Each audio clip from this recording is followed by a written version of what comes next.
오늘 본문에서는 사도 바울이 이제 예루살렘으로 가는 여정이 이제 기록되어 있습니다. 읽기는 저희가 22절부터 읽었지만은 13절부터 26절까지 보게 되면은 사도 바울이 지금 에베소를 떠나서 여기 드로아까지 갔다가 드로아에서 유두고를 살리는 그 사건이 일어난 다음에 어디를 가냐면 예루살렘으로 가려고 하는데 그 예루살렘까지 가는 여정이 이제 13절부터 16절까지 기록되어져 있습니다. 그래서 13절에 보면은 어디를 이동하냐면은 아소를 갑니다. 아소를 가고 일행들은 배를 타고 가고 바울은 혼자 걸어서 아소까지 가는 겁니다. 그럼 왜 혼자 갔겠는가라고 했을 적에 바울도 예루살렘에 가는 그 길이 어떤 길인지 아는 겁니다. 그래서 혼자 어떻게 보면 주님과 함께 동행하고 또 묵상하고 또 주님께 기도하고 하는 마음을 가지고 혼자 어떻게 보면 예수님께서 제자들을 이렇게 먼저 보내시고 산 위에 올라가서 혼자 기도하셨던 것처럼 바울도 자신의 어떤 삶의 내용들 그리고 가야 될 길들 이런 것들을 생각하면서 혼자 어떤 결단하고 다짐해야 될 시간들을 갖기 위해서 혼자 걸어갔던 겁니다. 그래서 아소를 갔고요. 그 다음에는 미둘레네, 기오, 사모, 밀레도 이렇게 걸어가는 겁니다. 우리가 어딘지를 잘 모르지만은 쉽게 우리나라로 굳이 이야기한다면은 인천에서부터 목포까지 그냥 쭉 훑어가는 겁니다. 그러니까 해안가를 따라서 쭉 훑어가는 겁니다. 그리고는 어디까지 오냐면은 밀레도라는 곳까지 옵니다. 밀레도에서 에베소가 굉장히 가깝습니다. 그럼 우리 같으면은 보통 같으면은 바울이 에베소를 당연히 들렸겠죠. 왜냐면은 3년 정도를 거기에서 열심히 사역했던 곳이기 때문에 그곳에 조금 더 어떤 애정과 사랑이 있어서 들려야 되는 게 맞지만은 에베소를 건너뜁니다. 그럼 왜 건너뛰었는가라고 하게 우리가 지난번에 봤듯이 큰 소동이 일어났던 그 모습이 보였기 때문에 거기에 들어가면은 금방 나올 수 없는 겁니다. 그래서 바울은 어찌됐건 간에 오순절 안에 예루살렘에 가기를 원했기 때문에 에베소에 들리면은 여러 가지 이유로 인하여서 빨리 나올 수 없고 자기가 원했던 오순절까지 예루살렘에 들어갈 수 없기 때문에 그냥 건너뛰고 밀레도에 가는 겁니다. 그래서 밀레도에 가서 뭘 하느냐? 에베소에 있는 장로들을 초청해서 그들에게 어떤 교훈과 당부의 이야기를 이제 하려고 하는 겁니다. 그게 이제 17절부터 마지막 절까지 이야기인 겁니다. 저는 이제 이런 가운데서 첫 번째 사도 바울이 그 장로님들을 초청해 가지고 한 이야기 가운데 첫 번째 내용들에 대한 이야기를 오늘 좀 드리려고 하는 겁니다. 장로님들을 불러 모아놓고 맨 먼저 무슨 이야기를 하냐면은 내가 에베소에서 어떻게 사역했는가에 대해서 쭉 설명하는 겁니다.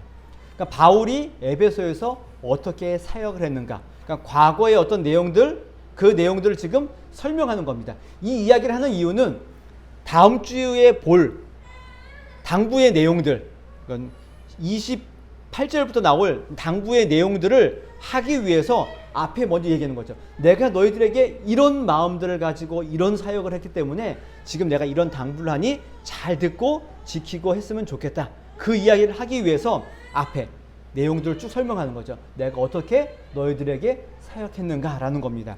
그 사역의 내용의 특징이 뭐냐면은 첫 번째로 겸손과 눈물입니다. 19절에 보시게 되면은 곧 모든 겸손과 눈물이며 내가 어떻게 너희들에게 행동했는지를 다 알고 있지 않느냐. 그 내용이 뭐라고요? 겸손과 눈물인 겁니다. 그러니까 사도 바울의 사역의 특징 첫 번째 뭐였다고요?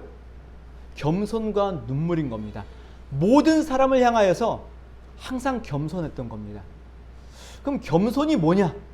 그냥 나는 아무것도 못해요. 아무것도 아닙니다. 이런 차원이 아니라 자신이 하는 모든 일들은 내 능력과 나의 지혜가 아니라 하나님께로부터 왔음을 기억하고 자신이 하나님의 종임을 분명하게 인식하고 이야기하는 그런 마음으로의 겸손인 겁니다.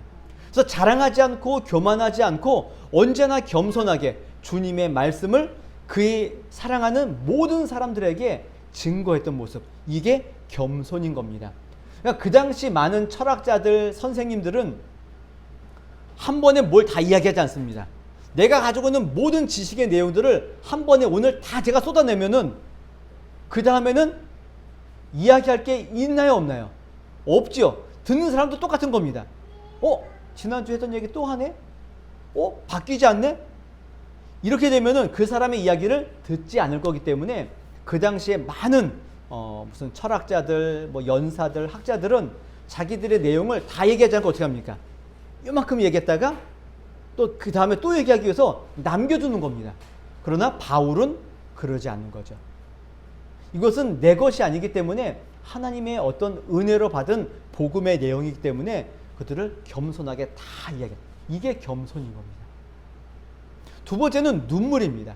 성도를 향하여서 항상 눈물을 흘리는 겁니다. 우리가 보통 누군가 어떤 다른 사람을 때문에 눈물을 흘릴 적에는 어떨 때 눈물을 흘립니까? 사랑하거나 긍휼의 마음이 있을 때 눈물을 흘리게 되어져 있는 겁니다. 그러나 사도 바울은 이 눈물이 단순히 어렵고 힘들고 내가 사랑하는 성도 이들에게만 눈물을 흘린 것이 아니라 자기를 핍박하는 사람들, 자기를 대적하는 성도들, 자기를 욕하는 성도들을 향하여서도 항상 눈물을 흘리고 있었다라는 게 서신서를 보게 되면 항상 드러나는 겁니다. 그러니까 사도 바울은 내가 사랑하는 사람들을 위해서만 눈물을 흘리는 것이 아니라 내가 나를 미워하고 나를 해코지하고 자기를 죽이려고 하는 모든 사람, 이방인들까지도 그들을 향하여서 눈물을 흘렸다라는 겁니다. 굉장한 사람인 거죠. 그래서 많은 목회자들이 나도 바울처럼 살았으면 좋겠다. 바울처럼 사역했으면 좋겠다. 모범이 될 만한 굉장하신 사역을 했던 겁니다. 근데 이 사역을 아주 당당하게 너희들도 알고 있다. 그러니까 에베소 교회 성도들도 이 사실을 전부 다 알고 있는 겁니다. 바울은 눈물과 겸손으로 그 사역을 했고 그 사역을 너희들과 알고 있지 않느냐라고 얘기하면서 그들에게 잘 지금 설명하고 있는 겁니다. 이 겸손과 눈물을 가지고 뭘 했느냐? 참고 섬기고 전하고 가르치고 증언했다라고 되어져 있는 겁니다. 그러니까 사도 바울의 참고 섬기고 전하고 가르치고 증언하는 이 모든 일의 핵심은 마음의 뭐라고요? 겸손과 눈물이라는 거죠. 겸손과 눈물로 참고 겸손과 눈물로 섬기고 겸손과 눈물로 전하고 가르치고 증언했다. 이게 사도 바울의 첫 번째 사역의 특징인 겁니다. 두 번째는 뭐라고 표현하고 있냐면은 성령에 매여서 내가 이 일을 한다라는 겁니다. 22절에 보면은 보라 이제 나는 성령에 매여 예루살렘으로 가는데 거기서 무슨 일을 당할는지 알지 못하노라. 사도 바울의 두 번째 사역의 핵심 뭐라고요? 성령에 매여서 모든 일을 하고 있는 겁니다. 그러니까 겸손과 이 눈물도 결국은 뭐 때문에 일이 가능한 거죠? 성령에 매여 있기 때문에 가능하다는 겁니다. 우리의 인간적인 모습으로는 이 일을 할 수 없는 겁니다. 그러나 성령에 매여 있기 때문에 그 일을 할 수 있다는 겁니다. 그래서 예루살렘으로 내가 가야 되는데 자기 사역의 길이 예루살렘에 있다는 겁니다. 근데 이 예루살렘도 누가 가게 하는 겁니까? 성령이 가게 한다는 겁니다. 그러면서 이야기하죠. 예루살렘에 가야 되는데 거기에서 무슨 일을 당할는지 나는 알지 못하노라. 이 이야기를 지금 왜 했을까요? 거기에 가면 무슨 일이 일어나는지 나는 모르겠다. 이 이야기를 한 이유는 요겁니다. 지난주에 봤듯이 사도 바울이 지금 예루살렘으로 가려고 하는데 배를 타고 가려고 하는데 배를 안 타고 걸어갑니다. 왜 그랬나요? 유대인들이 바울을 해하려고 하는 그 첩보가 들어왔기 때문에 배를 안 타고 육로로 가는 겁니다. 배 타면은 거기에서 유대인들이 바울을 죽이려고 기다리고 있는 겁니다. 육로로 가는 거죠. 이런 유대인들이 지금 어디에 많이 있을까요? 당연히 예루살렘은 다 유대인들밖에 없는 거죠. 그러면 여기 이 이방 나라 다른 나라에서 유대인들이 이 정도 할 정도면은 예루살렘에 가면 어떻습니까? 안 봐도 훤한 거죠. 이거는 겪어보지 않아도 무슨 일이 일어날지 당연히 아는 겁니다. 당연히 바울을 해하려고 하고 죽이려고 하고 결박하려고 하고 해코지하는 그런 일들이 이렇게 당연하다는 겁니다. 그런데 바울은 뭐라 그러나요? 그래도 나는 성령에 매여서 예루살렘으로 간다. 거기에 가면 무슨 일이 일어날지 나는 모른다. 그러나 한 가지 아는 게 하나 있다는 겁니다. 그게 뭐냐면은 성령이 전에 자기에게 이야기를 했다는 겁니다. 오직 성령이 각성에서 내게 증언하여 결박과 환난이 나를 기다린다 하시나. 그러니까 바울이 가는 모든 도시마다 뭐가 기다린다고요? 복음으로 인하여서 성도들이 막 넘쳐나고 바울을 막 칭송하고 이게 아니라 바울이 가는 모든 길마다 뭐가 기다린다고요? 환난과 결박이 자기를 기다린다고 누가 말씀하시다고요? 성령이 말씀했다는 겁니다. 그리고는 그 성령이 바울을 끌고 다니시는 겁니다. 우리는 성령에 매여 그러니까는 성령이 인도하시는 대로 오늘 좀 전에 불렀던 찬양처럼 주님의 인도하심 따라 주님의 인도하심 따라 어디든지 주와 함께 가려네. 아주 멋지게 불렀잖아요. 보십시오. 바울이 성령에 매여 가는 그 길은 뭐밖에 없다고요? 환난과 결박밖에 없는 겁니다. 거기를 누가 인도하신다고요? 성령이 인도하신다고요. 거기에 매여 가는 겁니다. 어떤 면에서는 바울이 지금 우리는 성령에 매여 인도하심을 따라 간다라고 하지만은 사도 바울의 입장에서는 지금 어떤 겁니까? 매여서 인도함도 있지만은 가기 싫은데 억지로 끌려가는 듯한 모습도 보이는 겁니다. 거기에 가면 뭐가 있다고요? 환난과 결박이라고요. 거기를 여러분들 기쁨과 즐거움으로 들어가실 수 있겠습니까? 여러분 그렇게 하실 수 있겠습니까? 쉽지 않은 거죠. 내일 어떤 일이 일어날지 모르기 때문에 그 길을 가는 게 그 길을 갈 수 있는 겁니다. 내일 어떤 일이 일어날지 안다면은 여러분 그 길을 가겠습니까? 못 간다고요. 근데 바울은 성령에 이끌려서 그분에 매여서 끌려다니면서 그 길을 가는 겁니다. 이게 두 번째 사도 바울의 사역의 특징은 여기였습니다. 성령에 매여가는 겁니다. 제가 조금 나쁜 식으로 얘기한다면은 성령에 끌려다니시는 겁니다. 가기 싫은데 질질 끌려다니시는 겁니다. 바울이 그런 겁니다. 바울의 두 번째 사역의 핵심 뭐라고요? 성령에 매여 있는 겁니다. 이 성령에 매여 가기 때문에 예루살렘에 가면은 뭐가 있다고요? 당연히 환난과 결박이 있을 게 뻔한 겁니다. 그렇기 때문에 예루살렘에 가는 길은 누가 인도하는 길인 겁니까? 성령이 인도하는 길이기 때문에 가겠다는 겁니다. 그래서 어떤 표현이 나오는 겁니까? 우리가 잘 아는 오늘 24절이 그래서 등장하는 겁니다. 내가 달려갈 길, 주 예수께 받은 사명, 곧 하나님의 은혜의 복음을 증언하는 일을 마치려 하면은 나의 생명조차 조금도 귀한 것으로 여기지 아니하노라. 이렇게 고백할 수 있는 이유는 뭐라고요? 예루살렘에 가면은 환난과 결박이 기다린다는 겁니다. 그런데 그 일은 누가 말씀하셨다고요? 성령이 말씀하셨다고요. 그래서 그 길을 내가 가겠다라는 겁니다. 에베소 교회에서 온 장로님들이 바울이 불러서 왔습니다. 왜 왔을까요? 가지 말라고 온 겁니다. 예루살렘에 가지 말라고 온 겁니다. 근데 바울은 뭐라 그런다고요? 거기에 가면은 이런 일들이 있을 것이다. 그러나 성령에 매여서 내가 간다. 걱정하지 말아라. 성령이 인도하시는 길이기에 내가 달려갈 길, 주님이 나에게 맡기신 사명, 이 일을 마치려 하면은 나의 생명도 내가 조금도 귀하게 여기지 않는다. 그래서 나는 가겠다. 이게 지금 사도 바울이 에베소 교회 장로님들이 말리러 온 장로님들에게 하는 이야기가 바로 오늘 본문의 이야기인 겁니다. 자, 여러분도 어떻습니까? 이 이야기를 이 오늘 본문의 얘기를 딱 들으면 어떻습니까? 무슨 얘기가 딱 드십니까? 저는 개인적으로 나도 목회를 바울처럼 해야지. 성도들을 향하여서 나를 미워하는 사람이 있던 나를 해코지 하는 사람이 있던 간에 모든 사람을 향하여서 겸손과 눈물로 사역을 해야지. 그리고 내가 가는 모든 길이 꽃길이 아니라 환난과 어려움과 고난의 길이라 할지라도 성령에 매여 내가 이 길을 가야지. 저는 이렇게 다짐할 수 있는 겁니다. 여러분 어떻습니까? 이 이야기를 들으면 어떻습니까?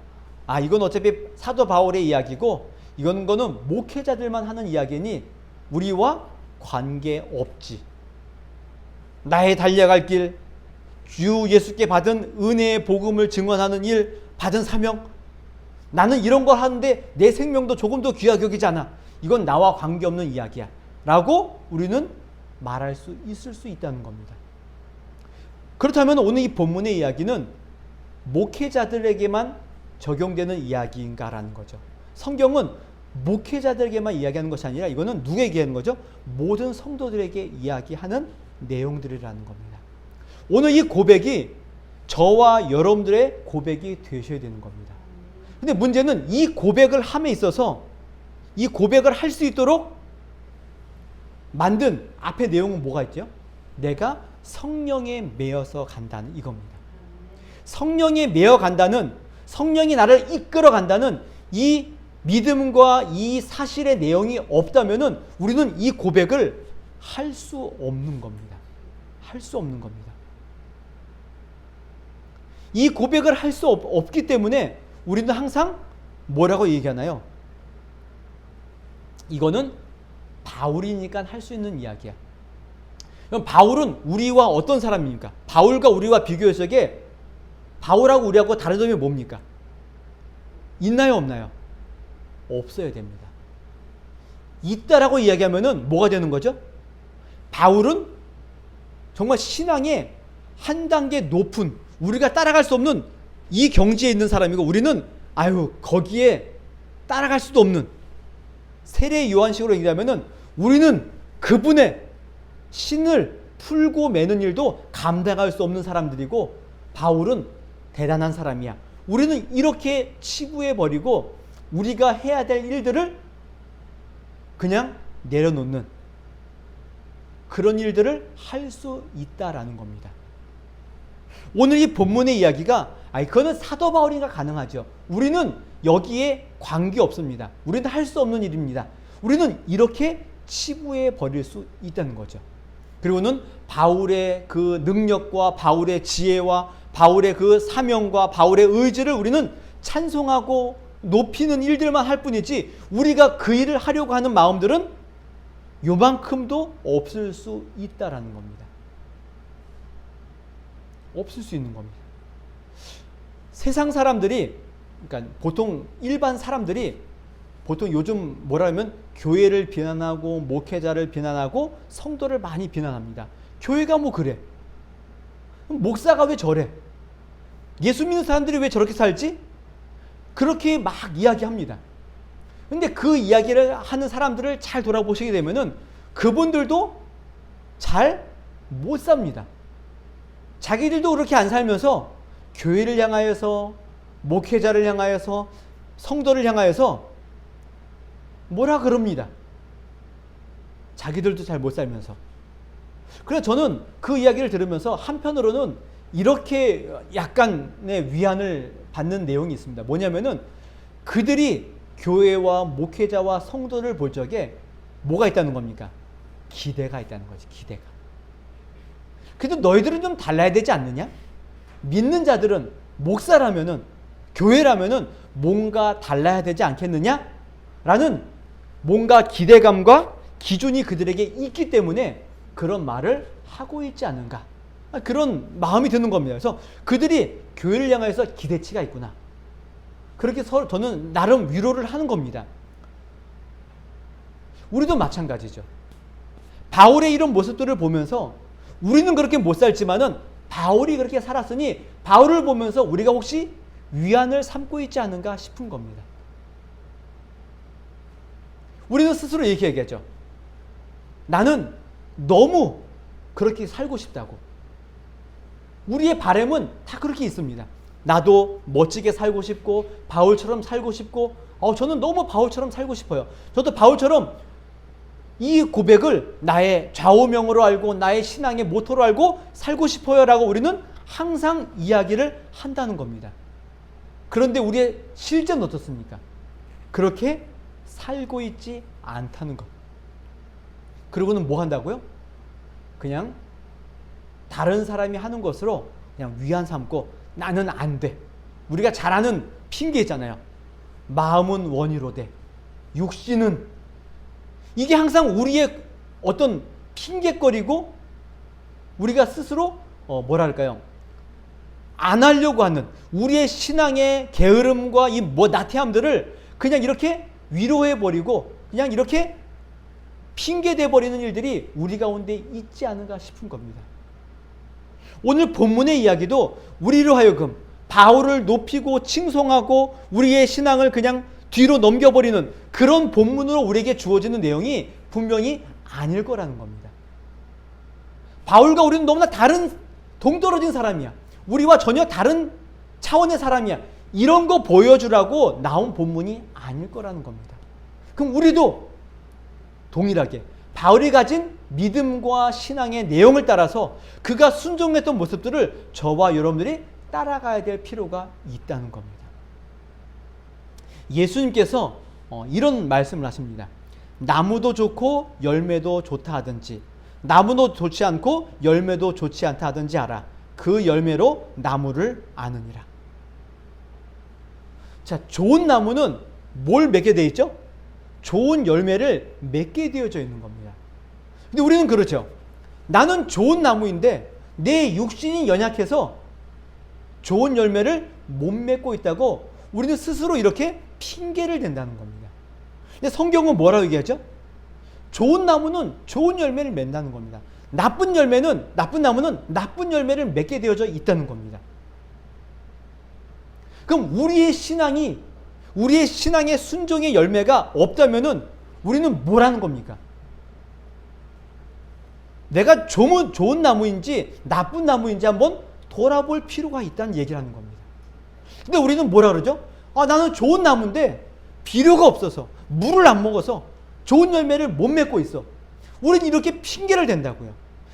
바울은 바울이기 때문에 그렇고 나는 나기 때문에 못한다라고 우리는 이렇게 자꾸 우리 스스로를 자꾸 안 하려고 하는 모습이 보여지고 있다는 겁니다. 바울 보십시오. 성령에 매여서 자기를 이끌고 있는 주님을 향한 그 믿음이 있기 때문에 뭐라고 고백한다고요? 나의 달려갈 길, 주 예수께 받은 사명, 이것을 내가 마치겠다. 이 일을 하겠다.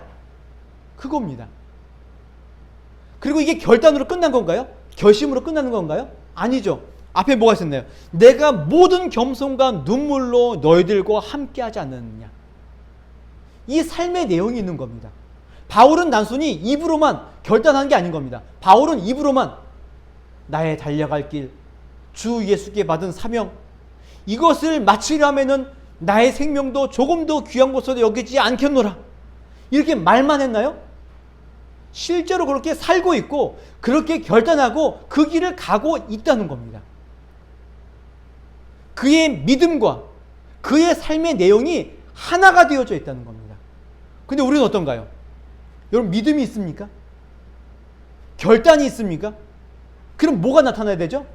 삶의 내용이 나타나셔야 되는 겁니다. 근데 이 삶의 내용은 나타나지 않고 우리는 매번 뭐만 하나요? 결단만 하죠. 결단만 하는 겁니다. 아닙니다. 결단만 중요한 것이 아니라 나의 마음의 소망이 중요한 것이 아니라 그것이 있다면은 뭘로 나가야 된다고요? 삶의 내용으로 나가게 되어져 있는 겁니다. 그래서 예수님이 이런 말씀을 하시죠. 너희를 위하여 보물을 땅에 쌓아두지 말라. 거기는 좀과 동록이 해하며 도둑이 구멍을 뚫고 도둑질하느니라. 오직 너희를 위하여 보물을 하늘에 쌓아두라. 거기는 좀이나 동록이 해하지 못하며 도둑이 구멍을 뚫지도 못하고 도둑질도 못하느니라. 내 보물이 있는 그곳에는 내 마음도 있느니라. 우리의 보물이 어디에 있습니까? 저와 여러분의 보물이 어디에 있습니까? 우리는 이야기하죠. 나는 주 예수보다 더 귀한 것은 없네. 우리는 그렇게 항상 이야기를 하죠. 그 마음을 가지고 삽니다. 진심일 겁니다. 제가 그 마음이 잘못됐다 그 얘기하는 게 아닙니다. 진심이 맞습니다. 정말 주 예수보다 더 귀한 것이 없음을 우리가 압니다. 그런데 그 마음이 정말 그러한가 아닌가는 어디를 통해서 볼 수 있다고요? 내 보물이 어디에 있는가를 보면 알 수 있는 겁니다. 그것을 알기 위해서 뭘 보시면 됩니까? 여러분들의 시간과 여러분들의 돈이 어디로 흘러 들어가는지를 보시면은 내 마음과 내 심정과 내 진심이 어디에 있는지를 알 수 있다는 겁니다. 이거는 신앙을 떠나서도 일반 사람들도 아는 내용인 겁니다. 내가 어디에 시간을 쓰고 어디에 돈을 쓰고 있는지를 보면은 내가 지금 어디에 가장 큰 관심을 두고 있는지가 보인다는 겁니다. 바울 보십시오. 그가 가지고 있는 결심, 그 마음, 그걸 위해서 어디에 쓰고 있는지가 그의 삶에 드러나지 않습니까? 눈물과 겸손, 환난과 결박이 기다리는 예루살렘으로 전진하는 바울을 보시라는 겁니다. 그의 마음에 그 마음이 어디에 있는 겁니까? 성령에 매여 주 예수 그리스도 안에 있음이 확연하게 보이지 않습니까? 저와 여러분들은 어디에 관심이 있습니까? 우리의 결심, 우리의 다짐, 이게 중요한 것이 아니라 그 결심과 다짐이 있다면은 그것이 어디로 흘러가고 있는지 한번 보셔야 되는 겁니다. 말이 아닌 겁니다. 삶과 행동이 있으셔야 되는 겁니다. 그래서 우리는 그런 실천과 신앙의 내용을 하고 싶지 않아서 안 하려고 우리도 모르게 어디로 갑니까? 좋은 교회, 좋은 목사님 밑으로 들어가는 겁니다. 왜 그런가요? 내가 어떻게 살고 있고 내가 어떤 신앙으로 살고 있는지에는 관심이 없고 내가 누구 밑에 있다는 겁니까? 이런 좋은 교회에 내가 다니고 있다는 겁니다. 이런 좋은 목사님의 설교를 내가 듣는다는 겁니다. 이걸로 우리는 다 숨어 들어가는 겁니다. 나는 안 하는데. 그게 우리의 전부가 되어버린 겁니다. 나는 못하니 이 일을 잘하는 교회, 이 일을 잘하는 목사님 밑으로 내가 들어가겠다는 겁니다. 그러지 마시라고요. 그 좋은 교회, 그 좋은 목사님 밑에서 여러분들이 뭘 하고 있는지를 살펴보셔야 되는 겁니다. 결단과 결심이 중요한 것이 아니라 내가 어떻게 살고 있는지 보시라는 겁니다. 우리는 못해, 나는 안 해, 이게 아닌 겁니다. 하셔야 된다고요. 삶으로 드러내셔야 된다고요. 야고보서에 보면은 이런 표현이 있습니다. 우리 조상 아브라함이 그 아들 이삭을 제단에 바칠 때 행함으로 의롭다 하심을 받은 것이 아니냐. 내가 보거니와 믿음이 그 행함과 함께 일하고 행함으로 믿음이 온전하게 되었느니라. 여러분, 아브라함의 우리가 믿음의 조상 아브라함. 믿음의 조상 아브라함을 부르는 이유가 어디에 있습니까? 우리가 아브라함이 이삭을 하나님께 드린 그 사건 아닙니까? 이거 말고 아브라함의 생애를 한번 보십시오. 창세기 22장에 아브라함이 이삭을 바친 사건 말고 그 뒤를 보십시오. 믿음의 내용이 보입니까? 안 보입니까? 사실 하나도 없습니다. 우리가 본받을 만한 아브라함의 믿음의 내용은 어떻게 보면 하나도 없습니다. 매달 뭐 하나요? 그냥 가나안 땅에 도착했더니 흉년이 일어나니까 도망가죠. 애굽으로. 그리고 자기 목숨 살자고 자기 아내를 자기 누이라고 속여서 팔아넘기죠. 하나님의 약속이 있음에도 불구하고 그것이 뭔지 몰라서 이스마엘을 낳기도 하고, 이게 아브라함인 겁니다. 근데 그 아브라함의 믿음이 우리가 어디서 보는 거죠? 이삭을 바친 사건에서 보는 겁니다. 그걸 보고 아브라함이 정말 믿음이 있구나, 이거를 확인하는 거죠. 우리도 마찬가지입니다. 우리의 믿음, 우리의 신앙이 뭘로 드러나는 겁니까? 삶으로 드러나게 되어 있다고요. 삶으로 드러나게 되어 있다. 이거 없이 내가 믿음이 있노라, 내가 신앙이 있노라, 내가 결단했노라 이야기할 수 없다는 겁니다. 없다는 겁니다. 우리는 보통 그러죠. 신앙생활 잘 하셔야 됩니다. 성경 읽으셔야 됩니다. 기도하셔야 됩니다. 이렇게 말은 막 하지만은 정말 기도해야 되는데 기도가 잘 안 되네요. 성경 읽어야 되는데 피면 졸리네요. 이렇게 얘기하죠. 근데 이런 이야기를 하면서도 전혀 부끄러워하거나 이것이 잘못됐다는 생각을 하나도 하지 않은 겁니다. 왜냐면은 다 못하니까, 다 안 하니까, 이런 얘기를 해도 서로 같이 못하니까 그냥 같이 웃고 넘어가는 겁니다. 그래서는 안 되는 겁니다. 그럴 수 없는 겁니다. 여러분 신앙생활 잘 하셔야 됩니다 라고 얘기하면은 잘하고 싶은데 잘 안 된다고. 우리는 이렇게 얘기한다고요. 신앙의 문제에 있어서는 우리는 그 누구도 열심을 내지 않습니다. 결단은 열심히 하지만 그 일을 하기 위해서 열심을 내지 않습니다. 아무도 그렇게 하지 않습니다. 그러나 우리의 세상의 어떤 일에 있어서는 열심을 냅니다. 아주 열심을 냅니다. 찾아보고 유튜브 보고 책 읽어보면서 열심히 그 일은 하지만 실제로 신앙생활에 있어서는 조금도 힘을 쏟거나 열심을 내지 않는 우리의 모습이 보이는 겁니다. 핑계대고 있다는 겁니다. 그러시면 안 됩니다. 그럴 수 없는 겁니다. 세상의 부와 세상의 명예와 세상의 지혜를 위해서는 있는 힘, 없는 힘, 모든 것들을 다 동원해서 그것을 얻으려고 하는데 왜 신앙의 문제에 있어서는 왜 우리는 포기합니까? 왜 그것은 내가 할 수 없는 일이라고 왜 그냥 내려놓습니까? 그럴 수 없다는 겁니다. 믿음이 있다면은 거기에 대한 순종과 행함은 같이 가게 되어져 있는 겁니다.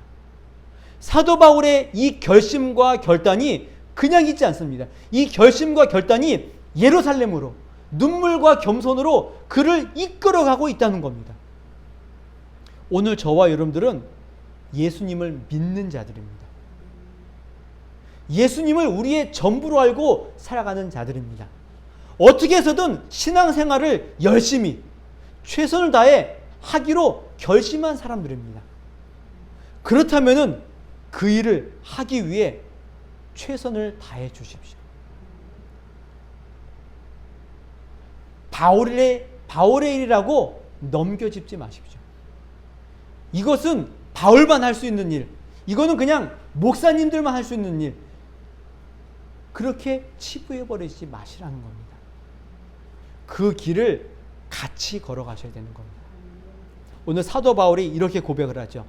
내가 달려갈 길과 주 예수께 받은 사명 곧 하나님의 은혜의 복음을 증언하는 일을 마치려 하면은 나의 생명조차 조금도 귀한 것으로 여기지 아니하노라.